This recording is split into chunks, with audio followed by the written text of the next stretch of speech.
Let's talk Teezio's MixBus today. If you followed, you know I did Andrew Sheps, I did Chad Blake. Now I'm doing Teezio. If you're not familiar with Teezio, Coi Leray, you know the song Players? 'Cause girls is players too. That one. Jack Harlow, Gunna, Lil Nas X, Chris Brown. The list goes on and on. The guy is great. I'm going to give you a good rundown, synopsis of his MixBus, why he's using what he's using. So let's do that as quick as I can possibly do it. The V3. Now, you're going to notice this is going to be on a lot of people's MixBus because it's a great tool. But how is he using it? Let me tell you. Tight Q, and he's using it for corrective EQ, which basically means he puts it on, he starts messing with it at the end. It could be on the whole mix, but it's not doing anything. It's flat until he gets to the end and he says, all right, hello, let's take off 2 dB at a very tight Q. You see this? So corrective EQ, he's going tight Q as can be and just kind of notching areas out that hurt him. Now, the cool thing about this EQ in particular is if you click the frequency band, it will solo it so you get to hear exactly what you're cutting out. That's the beauty.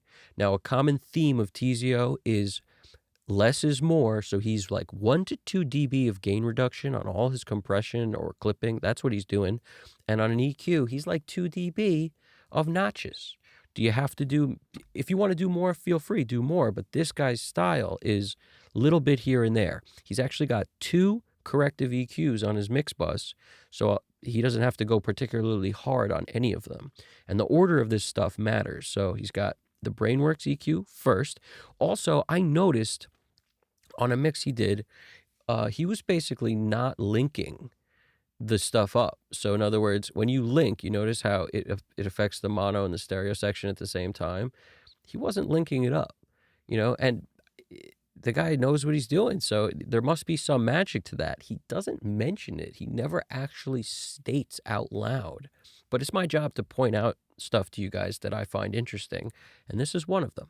So he has it on, he's only doing it on the mono part of it, not the stereo section. Gold Clip is his next plugin. On Gold Clip, he likes the hard clipper. Sometimes it's important to note he will switch this with orange clip. So if you have that one and you don't have this, just know that's a slightly different sound. It's a bit more aggressive. It emulates the FL clipper from FL Studio, you know, and it kind of just, they're both different flavors. I prefer this one. When I demoed both, I just enjoyed that I could use this on more things and I didn't feel like I needed both at the time. In hindsight, I probably should have got both, but I really like the Gold Clip. And basically, when you have it on, this is the clipper setting part right here. When you have it set to hard clip, it does do something kind of cool. Shaves down the tops, and what's he doing? 1 dB. Like literally 1 to 2 dB is going to be the theme of today's video. So 1 to 2 dB, he'll drive in a little bit if he has to, just a little bit to get it to where it's doing 1 to 2 dB. All right. And that's really it. He's not doing a whole crazy lot. You know, if you feel free to mess with the gold and the alchemy, these things add a little bit to the flavor, but it's not, the exact settings are never relevant. And I never want to get into like what every button on a plugin does, because that's not what I do. It's big, broad scopes. And if I tell you do this all the time like this, because it's not relevant. It's more important, not even what this means. It's more important what it sounds like to you. So when you turn this up, what does it sound like? And do you like it? Pro Q3. All right. Another corrective EQ. I have this, but it's important to note he has the Kirchhoff EQ.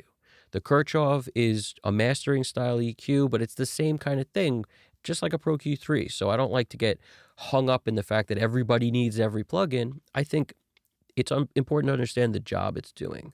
The job it's doing is corrective EQ. So that means he's not boosting generally most of the time. He's notching, just like on the V3. He's notching, which means a relatively tight Q. And where does it need it? Mid-range is where a lot of buildup happens because a lot of instruments wind up overlapping in the middle. So after you get done with your mix, you can't do this before. So that's a contrast to how Andrew Sheps will work, and a lot of guys where they put on like an EQ in the beginning and they mix into it. The EQ is always on their mix bus. They're mixing into their EQ. This is not that. This is When he's done with the mix, he's then on his mix bus deciding what should be notched out because it's a little too harsh, wants to tame it a bit. And he's got 2 opportunities to do it because the first plugin is the V3, so that's the first chance. Then he's clipping, and then what's bothering him after the clipper? And that's what goes here. Then after that, Shadow Hills. All right, Shadow Hills compressor has a flavor. We cannot deny that it has a flavor. Now, he'll generally keep his settings like this, he said, and he will look for 1 dB of gain reduction. So that's the magic. When you're looking at Gold Clip, 1 dB of gain reduction, maybe up to 2. When you're looking at Shadow Hills, 1 dB of gain reduction. When this needle just moves to 1, it does a thing that a lot of guys talk about, Jason Joshua included. They like very little happening on this plugin because it still has a sound. And then you combine that with he's got God Particle working. I don't have the God Particles, so what could you use as an alternative? Well, if you're not using the EQ on it, which it didn't seem like he was, so he's not using, the God Particle has EQ built into it. If you're not doing that, then maybe you could just use something like Oxford Inflator, or you could use something like the Black Box. So, I didn't mess with this at all. I just kind of wanted to show you guys other alternatives you could pop up to do something that gives it a little more flavor. Alternatively, if you just think about it like that's a compressor, you could just put up literally any compressor you like and hit it with 1 to 2 dB. Like hit it very lightly and see if you like what that's doing, because that's the concept here. Gold Clip, 1 to 2 dB. Shadow Hills, 1 dB. His God Particle, 1 to 2 dB. Very little. Then he's got Oxford Limiter on. So Oxford Limiter, just like the others, 1 to 2 dB. That's the magic for him, is that he hits it very little. As far as attack and release, slow attack, fast release. All right, now I'm sure he may dial this back a little or this a little if he needs it, but he generally starts like this. Okay, now the enhanced curve, he's a fan of it, I'm a fan of it. Use this, to taste. Some people love to kill it. They up at 100, output trim negative 0.2. His was set at 0.0, and I have a hard time believing he doesn't inch it down at all. Some people negative 0.2, negative 0.1, negative 0.8, whatever. Doesn't matter. Honestly, doesn't matter. These are my thoughts. I'm curious to hear yours. So let me hear it. I appreciate that. Also, I have not forgotten about the speaker video. I'm going to be putting up a detailed review of the ATC 45s, the Genelec 8361As. It's coming. Trust me, it's coming. Just give me a minute on that one.